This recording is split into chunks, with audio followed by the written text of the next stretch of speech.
যারা শূন্য থেকে শুরু করায় বিশ্বাস করেন না তাদের জন্য আব্দুল মালেক এক বাস্তব উদাহরণ। কি আছে তার সাফল্যের ঝুলিতে, আসুন জানা যাক। বিজনেসটা শুরু করতে হয় শূন্য থেকে। যদি তাই হয় তাহলে সফল মানুষ কি বলছেন, কিভাবে শুরু করলে ঝুঁকি কমে, আয় বাড়ে? যদি শূন্য থেকে শুরু না করা হয় তাহলে সে বিজনেস বুঝবে না। ভাবছেন আপনি মালিক তাই সবকিছু শিখবেন না। সফল ব্যবসায়ী মালিক বলছেন আগে নিজে করতে হবে সবকিছু, কারণ নিজে না করলে জানবেন না ব্যবসার খুঁটিনাটি। তার কথায় বিষয়টি আরো সহজ হয়। একটা রেস্টুরেন্টের A to Z যা কাজ আছে সব কাজই আমার জানা আছে। একটা রেস্টুরেন্টের A to Z আপনার মনে করেন যে ওয়েটার, গ্লাস বয়, প্লেট বয়, হ্যান্ড স্ট্যান্ড, মানে যখন যেখানে যে কাজে লাগে সেই কাজে আমি সাপোর্ট দিই। প্রতিষ্ঠানের কর্মচারী থেকে ধাপে ধাপে মালিক, এই অসম্ভব কাজটি তিনি কিভাবে সম্ভব করলেন? চলুন জানা যাক এবার কিভাবে শূন্য থেকে শুরু করে সাফল্যের দ্বারে পৌঁছালেন। আসলে দেখুন, প্রত্যেকটা মানুষই শূন্য থেকে গড়ে ওঠে। প্রত্যেকটা মানুষের বিজনেস শূন্য থেকে শুরু করতে হয়। প্রথমত আমি কোকিল টেক্সটাইল, ব্রাহ্মণবাড়ির কোকিল টেক্সটাইল মিলে ওইখানে একটা ক্যান্টিন আছে, ওইখানে আমি চাকরি করতাম একটা ক্যান্টিনে। ঠিক আছে,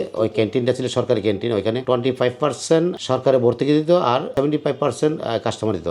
ওইখানে কাস্টমার ছিল মিল ফ্যাক্টরির যে শ্রমিক আছে, নেতা আছে, ওরা। 5+ স্টার রেটিং প্রাপ্ত দেশের সর্বোচ্চ বিদ্যুৎ সাশ্রয়ী ও eco friendly Walton AC. Walton air conditioner, smart comfort এখন নেক্সট লেভেলে। ওইখান থেকে আমরা তিনজনে একটা যে বিজনেস শুরু করলাম আশুগঞ্জ ফেরিঘাটে সোনার বাংলা হোটেল পার্টনার নিয়েছিলাম। ওইখানে শুরু করলাম। শুরু করার পরে আমি আসলে ওইখানে পার্টনার থেকে আমি কিছু আনি নাই। আমি পার্টনার হয়েছি, ইনভেস্ট করেছি, কিন্তু আমার কোনো অর্থ আমি ফেরত আনি নাই। ওই সময় তো এত হাই কস্ট ছিল না কোনো কিছু। একটা রেডিমেড বিজনেস আমরা নিয়েছি আর কি, কারণ হচ্ছে সবকিছু ছিল ওইখানে। জুমর হোটেলে আমাকে নিয়ে আসলো।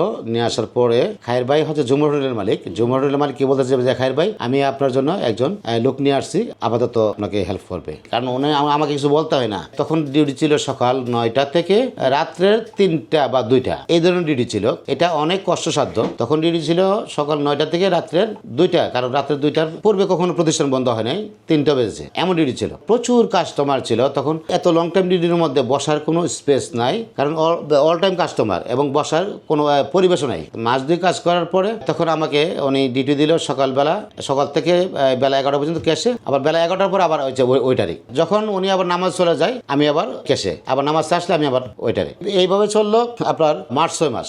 উনি ওনার মানে প্রতি বছর সিলা লাগায়, তাবলিগ জামাতে যায়। তখন মার্চ 6 মাস পরে উনি চলে গেল এক চিলাতে তাবলিগে, 40 দিনের জন্য উনি তাবলিগে চলে গেল। আমার ডিউটি পড়লো সকাল 9টা থেকে ওই রাত্রের 2টা। মার্চ 6 মাস পরে আমার ডিউটি পড়ছে শুধু ক্যাশে, সকাল 9টা থেকে রাত 2টা পর্যন্ত, এবং 2টা আর 3টা, মানে প্রতিষ্ঠান ক্লোজ করতে অনেক সময় বেশি লাগে, সময় কম লাগে, এমনটা কি। পরবর্তীতে ওই 3 চিল্লা লাগানোর পরে, মোট 4 চিল্লা লাগানোর পরে উনি ব্রাহ্মণবাড়িয়া আসছে। 4 চিল্লা লাগানোর পরে ব্রাহ্মণবাড়িয়া আসছে। ব্রাহ্মণবাড়িয়া আসার পরে এখন আর উনি প্রতিষ্ঠানে আসেন। উনি আর প্রতিষ্ঠানে আসেই নাই ওনার জীবনে। আর উনি ওনার ওই যে তাবলিগ জামাত চিল্লা টিল্লা এই নিয়েই উনি ব্যস্ত আছে। কারণ হচ্ছে যে প্রতিষ্ঠানের আয় ব্যয় যা আছে সব তো আমি প্রতিদিন ক্লোজ করে বাসায় ওনার বাসায় দিয়ে আসছি। পরবর্তীতে উনি আর প্রতিষ্ঠানে আসে নাই। এইভাবে চলে গেল 1998 পর্যন্ত। এটা ছিল ওনার যে বারাডিয়া প্রতিষ্ঠান। এটা মালিক ছিল যে মহিবুর রহমান সাহেব, মাসুদুর রহমান সাহেব, মিফতার রহমান সাহেব এবং যে মিজানুর রহমান সাহেব। ওনারা 4 ভাই এই প্রতিষ্ঠানের বিটের মালিক ছিল। 1998 সনে ওনার বিটের মেয়াদ শেষ। তখন এই প্রতিষ্ঠানের যে বিটের যে মালিক মাসুদুর রহমান সাহেব, এই মাসুদুর রহমান সাহেব আমাকে নিয়ে আবার পার্টনার এই বিজনেস দিল।